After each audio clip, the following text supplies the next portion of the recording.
Halo teman-teman semuanya, selamat datang kembali di channel Edukasi Ekonomi. Hari ini kita akan membahas topik yang sangat menarik dan penting dalam kehidupan kita semua. Keseimbangan pasar tenaga kerja. Pernah nggak sih teman-teman bertanya-tanya, kenapa ya gaji di satu perusahaan bisa berbeda dengan perusahaan lain? Atau kenapa kadang susah banget cari kerja, tapi di waktu lain malah banyak lowongan? Nah, semua ini ada hubungannya dengan keseimbangan pasar tenaga kerja. Mari kita mulai dengan hal yang paling dasar. Keseimbangan pasar tenaga kerja itu seperti permainan tarik tambang antara pekerja dan perusahaan. Di satu sisi, pekerja ingin gaji tinggi. Di sisi lain, perusahaan mencari cara agar biaya tidak membengkak. Titik tengahnya, itulah yang kita sebut upah keseimbangan. Bayangkan seperti ini.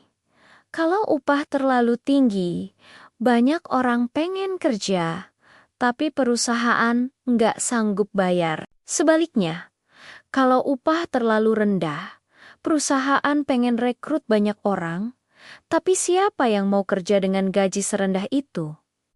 Akhirnya, pasar akan mencari titik tengah yang pas. Dalam pasar yang kompetitif, situasinya jadi lebih menarik. Ibarat warung makan, ada banyak pembeli dan banyak penjual. Nggak ada yang bisa seenaknya menentukan harga. Begitu juga dengan pasar tenaga kerja. Ada banyak perusahaan yang butuh pekerja dan banyak pekerja yang mencari kerja. Tapi tunggu dulu, ada faktor penting yang sering dilupakan, produktivitas. Perusahaan nggak asal-asalan rekrut orang. Mereka selalu menghitung kalau nambah satu pekerja, berapa tambahan penghasilan yang bisa didapat. Kalau tambahan penghasilannya lebih besar dari gaji yang harus dibayar, ya rekrut.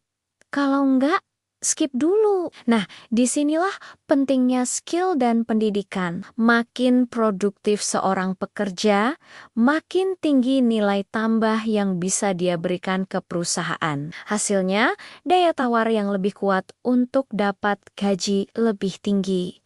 Terus gimana dengan perpindahan pekerja? Misalnya nih, gaji di Jakarta lebih tinggi dari di daerah.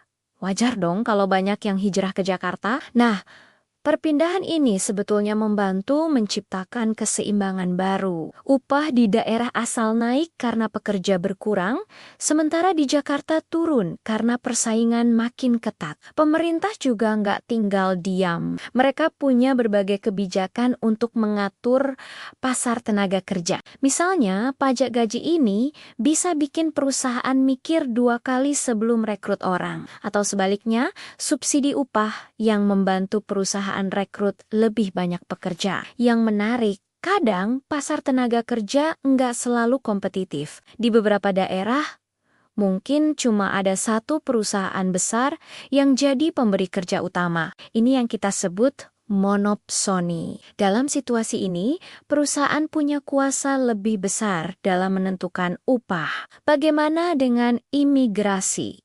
Ini juga pengaruhnya besar loh. Kalau pekerja asing masuk dan bersaing langsung dengan pekerja lokal, ya upah bisa turun. Tapi kalau mereka justru mengisi kekosongan skill yang berbeda, bisa jadi malah menguntungkan semua pihak. Jadi, teman-teman, dari pembahasan ini kita bisa lihat bahwa pasar tenaga kerja itu kompleks banget. Bukan cuma soal supply and demand, tapi ada banyak faktor yang saling mempengaruhi.